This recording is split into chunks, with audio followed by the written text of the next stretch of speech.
பெரியார் பேரை சொல்லிக்கிட்டு தயவு செஞ்சு கொள்ளையடிக்காதீங்கய்யா.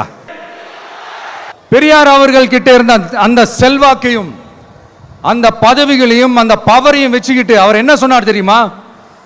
இவ்வளவு செல்வாக்கு, இவ்வளவு பதவிகள், இவ்வளவு பவர் இருந்தோம் நான் ஒரு 5 பைசா காசு சம்பாதிச்சிருப்பேனா?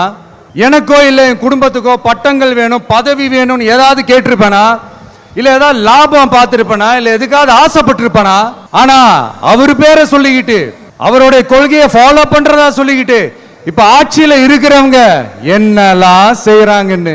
அதனாலதான் சொல்றோம், பெரியார் பேரை சொல்லிக்கிட்டு தயவு செஞ்சு கொள்ளையடிக்காதீங்கய்யா, தயவு செஞ்சு கொள்ளையடிக்காதீங்க. அவரு பேரை சொல்லிக்கிட்டு பெரியார் பேரை சொல்லி கொள்ளையடிக்கிற இவங்க தான் நம்மளுடைய அரசியல் எதிரி. மக்களை நீங்க சொல்லுங்க, நம்மளுடைய அரசியல் எதிரி யாரு? நம்மளுடைய கொள்கை எதிரி யாரு? ரிப்பீட், நம்மளுடைய அரசியல் எதிரி யாரு? நம்மளுடைய கொள்கை எதிரி யாரு?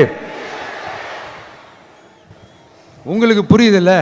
எனக்கு அது போதும்யா, எனக்கு வேற எதுவுமே தேவையில்லை.